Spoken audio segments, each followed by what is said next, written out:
Morning, guys. I wanted to do a little review on my Milwaukee Right Angle Grinder. It's model number 2485-20, and it's an M12. It's got 4 modes for speed. It's 10,000 mode 1, 15,000 mode 2, 20,000 mode 3, and 24,500 mode 4. It's 1/4-inch chuck, a 1/3 horsepower, brushless, and paddle switch with a 5-year warranty. I'm going to put a twist lock or a Scotch lock on it and show you how it works.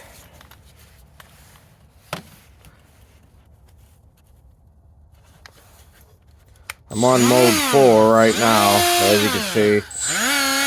Three bars, but I was just using it.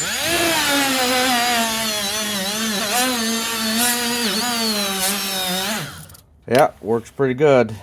Thank you guys, and please subscribe.